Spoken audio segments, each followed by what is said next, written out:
के रसूल सल्लल्लाहु अलैहि वसल्लम फरमाते हैं, अय्याम 20 के रोजे रखने वालों के चेहरे कयामत के दिन ऐसे चमकेंगे जैसे 14वीं रात का चांद चमकता है।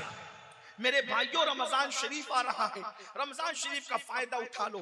और आपको पता है अल्लाह ताला, अभी आपने उलमा से सुना होगा, शबे बरात में अल्लाह कहता है मुझसे रोजी मांगो, मुझसे दुआएं कर लो, मुझसे मगफिरत। ये शबे बरात एक शबे बरात नहीं, अल्लाह के रसूल अलैहि सलाम फरमाते रमजान शरीफ की हर रात में गुरूब आफ्ताब से लेकर तुलुए सुबह सादिक तक अल्लाह अपने बंदों पर खास तजल्ली करता है। वाह सुभान अल्लाह। आसमान दुनिया पर नुज़ूल इजलाल करता है जैसा कि उसकी शान है, वो आने जाने से पाक है, वो खास तजल्ली फरमाता है रमजान शरीफ की हर रात में। और वो कहता है मेरे बंदो मुझसे मगफिरत मांग लो, मैं तुम्हें मगफिरत अता करूं, मुझसे रोजी मांग लो, मैं तुम्हें रोजी अता करूं, मुझसे रिस्क मांग लो, मैं तुम्हें रिस्क अता करूं, मुझसे औलाद मांग लो, मैं तुम्हें औलाद अता करूं, मुझसे दुआएं मांग लो ताकि मैं तुम्हारी दुआएं कबूल कर लूं।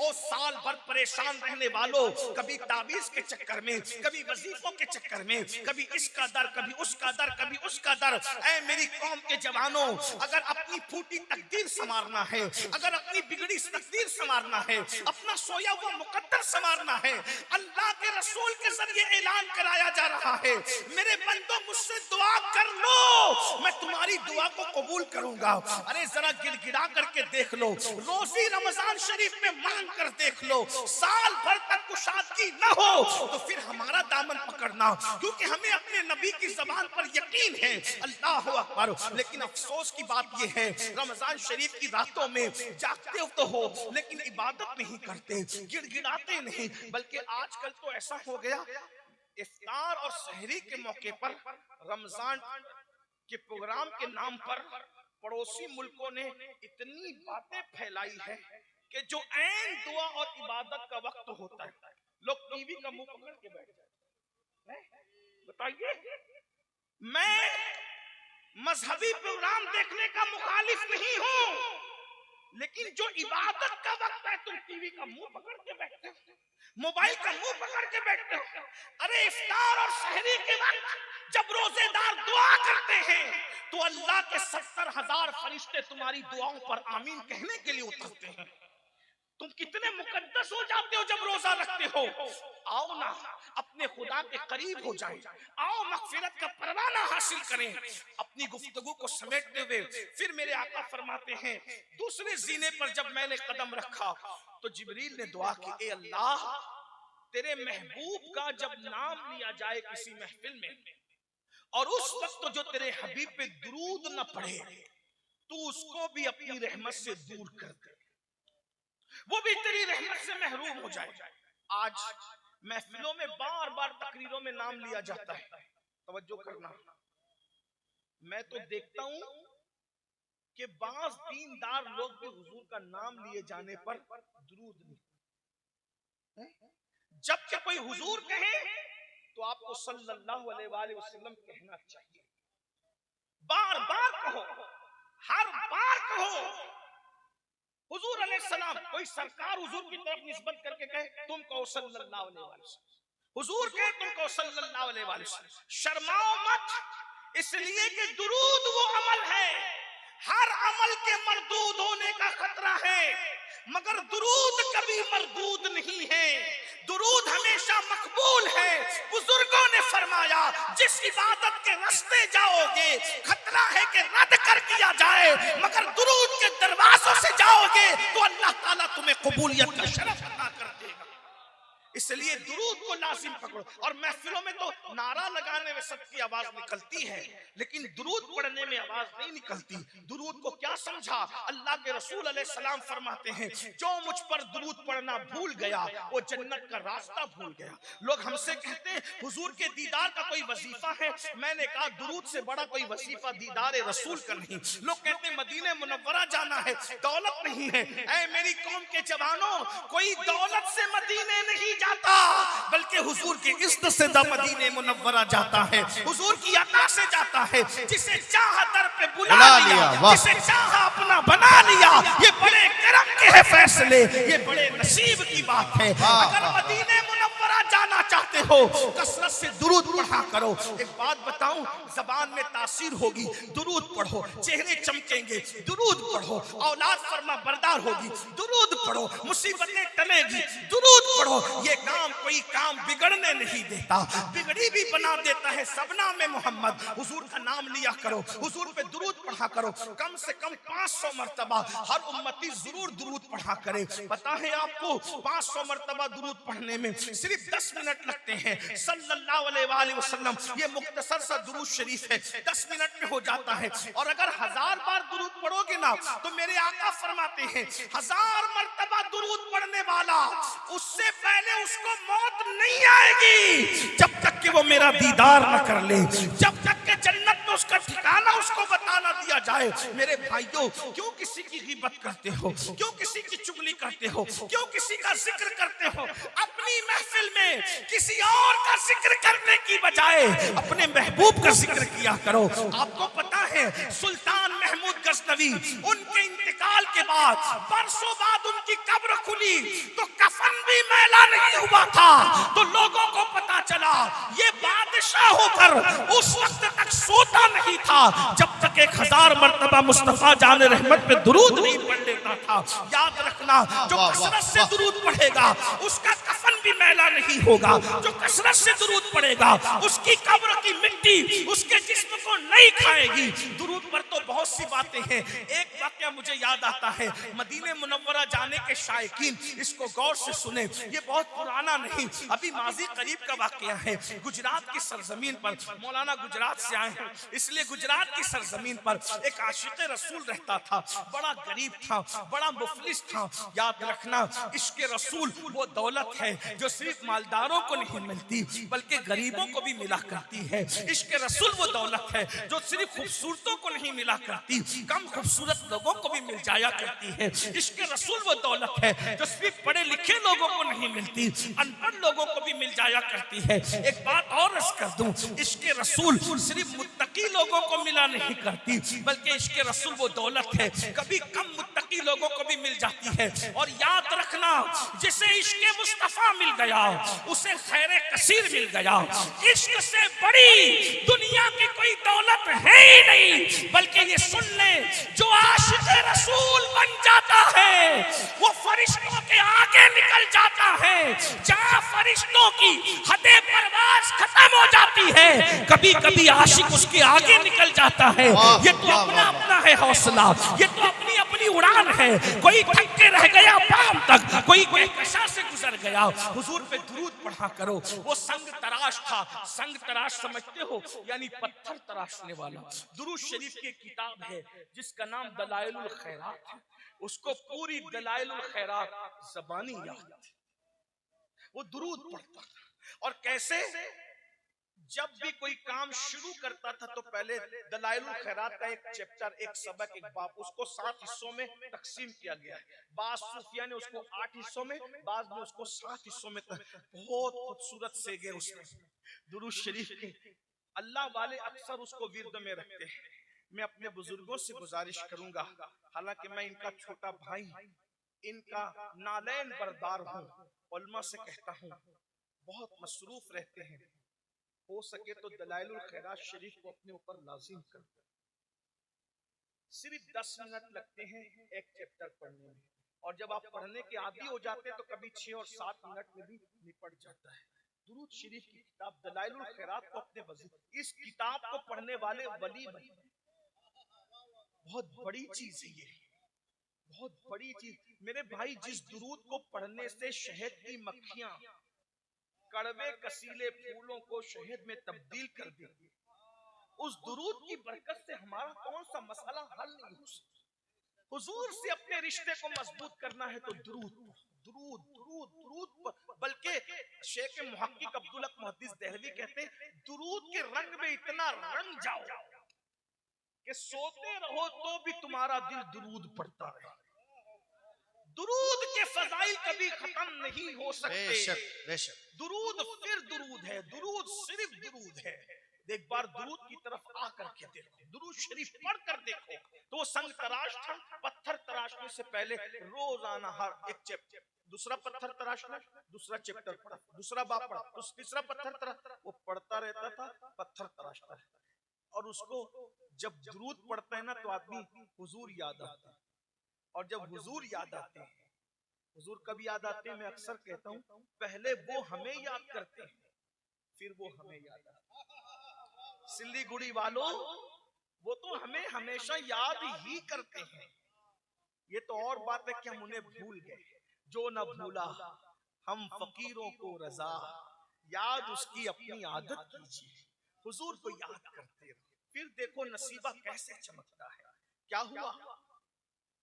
रो रहा है हुजूर की याद में, और हुजूर के इश्क में रोने से बड़ी भी कोई इबादत नहीं है। पर रोते रोते आंख लगी तो क्या देखा? एक तख्त बिछा है। अल्लाह के रसूल उसके ख्वाब में तशरीफ लाए और उससे कहते हैं, ए नौजवान, मेरे गुंबद का किंगरा टूट गया है, तुम आओ और आकर उसको तामीर करो। ये दीवाना जैसे ही ये हुजूर की तरफ से दावत सुनता है, ख्वाब में आंख खुल जाती है और पूरा घर खुशबू से मुअत्तर था। दीवाने ने आओ देखा ना ताओ देखा, झोला उठाया, उठाकर कंधे पे डाला और बंदरगाह की तरफ चल पड़ा। न टिकट है न पैसे हैं, उस जमाने में वीजा और पासपोर्ट का सिस्टम नहीं था। अल्लाह अकबर। वो निकला तो क्या देखा?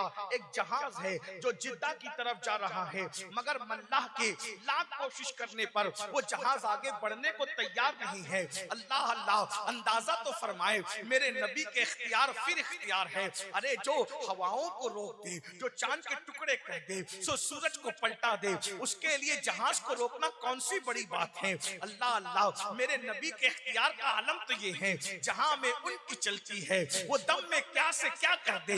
जहां में उनकी चलती है वो दम में क्या से क्या कर दे। ज़मीं को आसमां कर दे, सुरैया को सरा कर दे। ज़मीं को आसमां कर दे, सुरैया को सरा कर दे। अल्लाह अल्लाह, जहाज रुका है, कोशिशें हो रही है, जहाज आगे बढ़ने को तैयार नहीं। अल्लाह अकबर। इस दीवाने को बोझल कदमों से लोगों ने जहाज की तरफ आता देखा।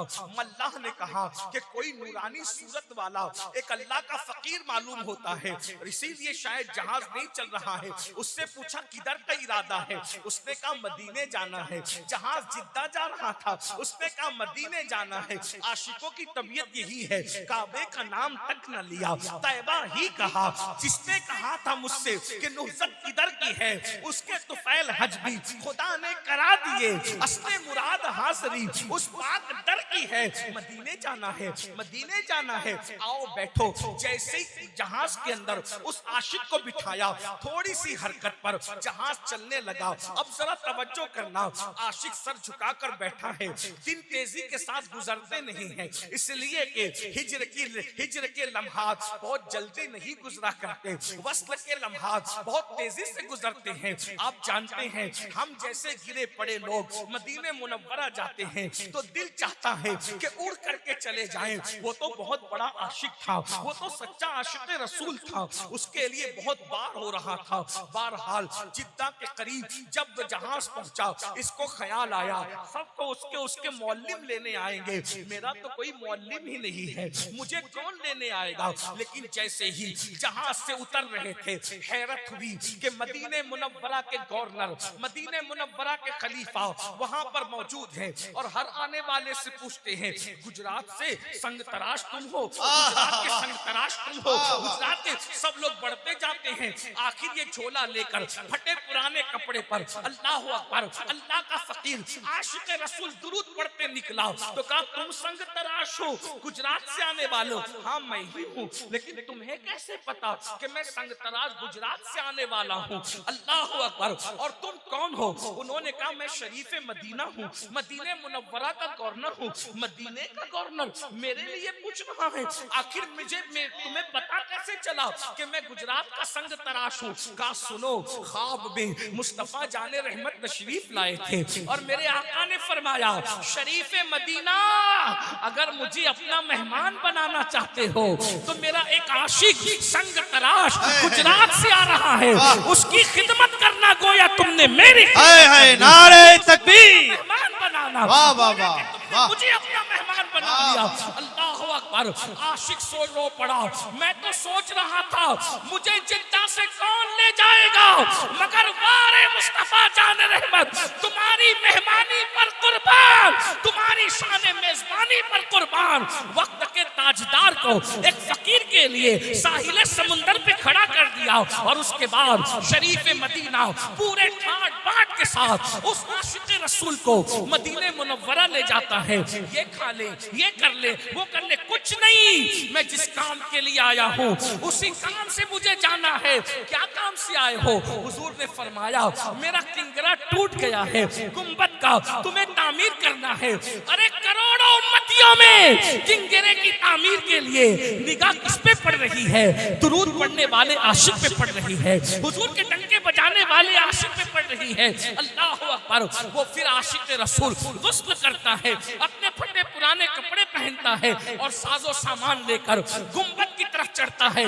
हाय हाय, हजारों अख्ताब व अब्दाल निगाहों से जिस गुंबद को बोसा देते हैं, उस गुंबद पे चढ़ने का शरफ जिसे नसीब हो रहा है, वो गुजरात का एक मामूली सा संग तराश है। अंदाजा तो फरमाए, कमर में रस्सी बांधकर वो चढ़ा।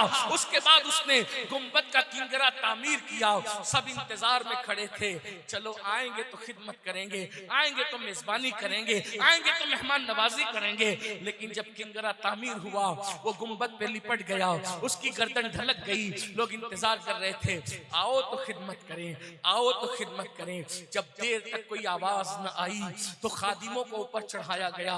तो लोगों ने बताया इसकी तो रूह कफसे उनसरी से परवास कर चुकी है। जब तेरी याद में दुनिया से गया है कोई, जान लेने को दुल्हन बन के कजा आती है। उसकी किस्मत पे फिदा तख्ते शही की राहत, खां के तैबा पे जिसे चैन की नींद आई हो। देखो दुरूद ने उसको कहां पहुंचा दिया। इसलिए जब भी हुजूर का जिक्र हो सल्लल्लाहु अलैहि वसल्लम कहा करो, हुजूर पे दुरूद पढ़ा करो।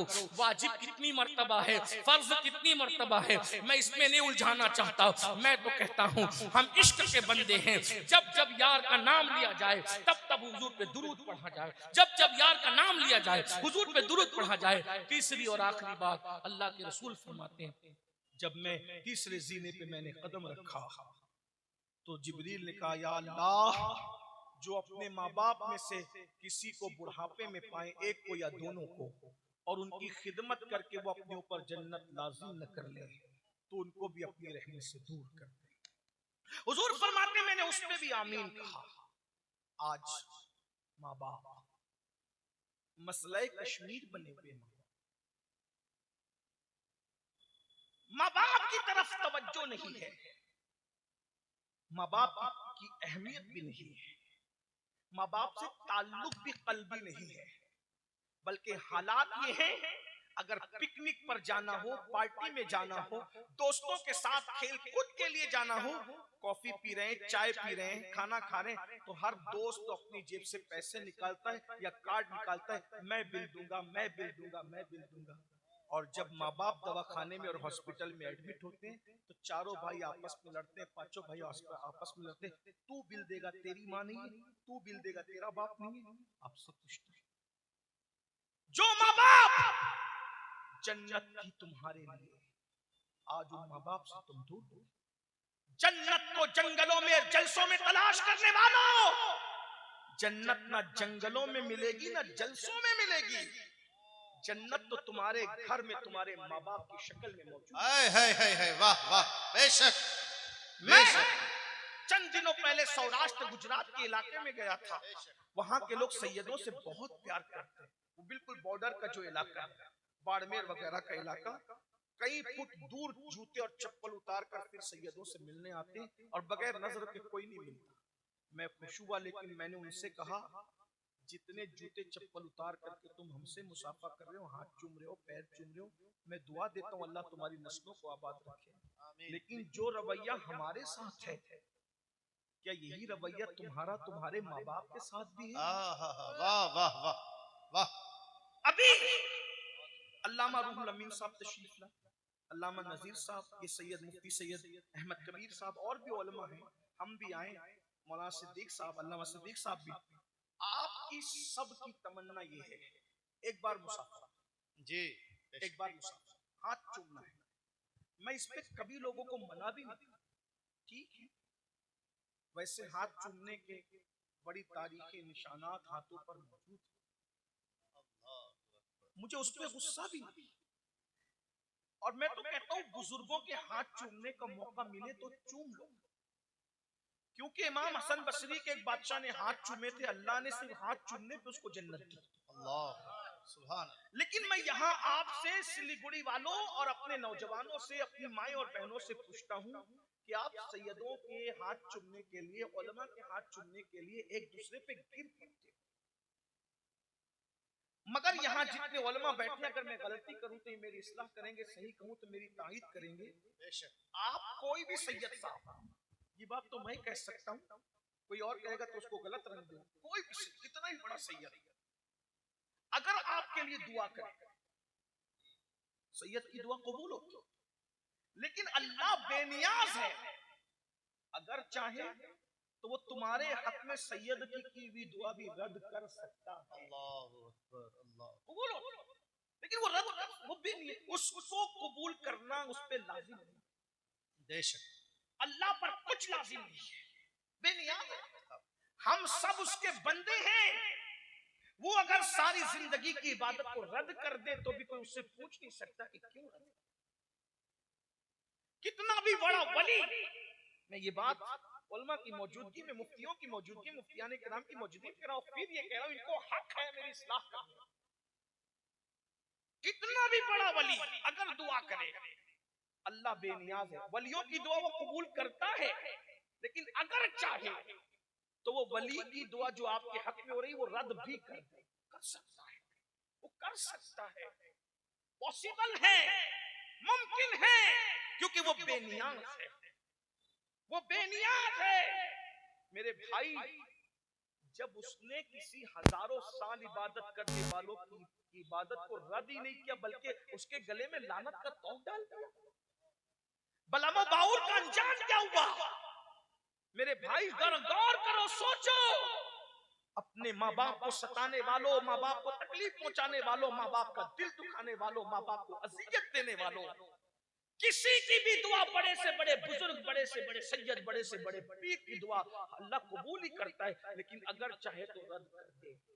लेकिन अल्लाह के सच्चे रसूल ने फरमाया, जब तुम्हारे माँ बाप तुम्हारे लिए दुआ करते हैं तो अल्लाह माँ बाप की दुआ को औलाद के हक में कभी रद्द नहीं करता, कभी रद्द नहीं करता। ये मौलाना ज़ीशान जैसे नाज़िम हजरात जब हम लोग स्टेज पर आते कहते हैं इनके चेहरे को देखो तो इबादत का सवाब, इबादत है। मैं कहता हूँ अगर जो गुमान किया है वाकई हम वैसे नेक हैं तो इबादत का सवाब मिलेगा, वरना मिंबर पर सर झुकाकर मक्कारी कर रहे हैं और कमरे में जाके गड़बड़ कर रहे हैं तो क्या इबादत का सवाब? नमाजों में सोते पड़े तो क्या इबादत का सवाब मिलेगा? जन्नतियों को देखकर इबादत का सवाब मिलता है, जहन्नमी और बेअमल लोगों को देख करके इबादत का सवाब तो नहीं मिलता। ये बात तो है ना, तवज्जो करना, बहुत ध्यान से सुनना। कोई कितना भी मेकअप करके आए मिंबर पे, आप उसको देख करके अगर चले वो वाकई नेक भी है तो सवाब जो मिलेगा वो उतना ही मिलेगा, जितना मिलेगा मिलना उतना मिलेगा। लेकिन वो माँ बाप जिनके सीधे साधे चेहरे जिस पे झुर्रियां पड़ी है, कोई मेकअप नहीं, कोई साबुन नहीं, कोई फेस वॉश नहीं, लेकिन और फिर यहाँ इबादत का सवाब तकवे की बुनियाद पे है। अगर तकवा नहीं है तो इबादत का सवाब नहीं मिलेगा हमें देखकर, नमाज नहीं है तो इबादत का सवाब नहीं मिलेगा हमें देखकर। अगर वाकई जैसे दिखते हैं वैसे नहीं है, लोगों के सामने मक्कारी में मुत्तकी बनते हैं और तन्हाई के अंदर शैतान का नंगा नाच बनते हैं, इल्ला माशाअल्लाह, तो कोई सवाब नहीं मिलेगा। मगर सुन लो, यहाँ तकवे की परहेजगारी की बुनियाद पे सवाब है, लेकिन तुम्हारे माँ बाप न नमाजी है, न रोजेदार है, न नेक है, न मुत्तकी है, सिर्फ माँ बाप है और उनकी फर्मा बरदार औलाद हो, तुम उनको जब जब देखते हो तब तब अल्लाह तुम्हें मकबूल हज का सवाब। है नारे तकबीर, वाह वाह। साल में एक मर्तबा 90 जिलहज्जा को हज करता है और पता नहीं कबूल है कि रद्द है, लाखों रुपए खर्च करके कबूलियत की कोई सनद नहीं है। ऐ माँ बाप को देखने वाले, तू जितनी मर्तबा देखेगा तुझे उतनी मर्तबा मकबूल हज का सवाब अता फरमाएगा। 10 मर्तबा देखे तो 10 मर्तबा, 20 मर्तबा देखे तो 20 मर्तबा, 100 मर्तबा देखे तो 100 मर्तबा। अफसोस अपने माँ बाप के पास बैठने के लिए तुम्हारे पास टाइम नहीं है, वक्त नहीं है। दोस्तों के पास घंटों बैठते हैं और माँ बाप इंतजार करते हैं मेरा बेटा या मेरी बेटी आकर मेरे पास 10 मिनट तो बैठे। बैठते हो अपने माँ बाप के पास? नहीं बैठते। और एक बात आप सुन लें, हम बच्चे थे जितनी जरूरत हमें अपने माँ बाप की थी, बुढ़ापे में उतनी ही जरूरत हमारे माँ बाप को हमारी होती है। माँ बाप को कुछ मत दो, सिर्फ जाके बैठ भी जाओ ना तो उनका दिल बड़ा हो जाता है। उनके हाथ चूम लो तो उनका सीना 56 का हो जाता है। ये सूदखोरों के सीने क्या 56 के होंगे? ये सीना 56 का उनका होता है जो माँ बाप के जब तुम हाथ चूमते हो, जब तुम उनकी कदम बोसी करते हो। और एक बात ये भी याद रखना, आजकल के नौजवान छोकरों को पता ही नहीं माँ बाप क्या है। अल्लाह के रसूल अलैहिस्सलाम फरमाते माँ बाप राजी अल्लाह राजी, माँ बाप नाराज अल्लाह नाराज।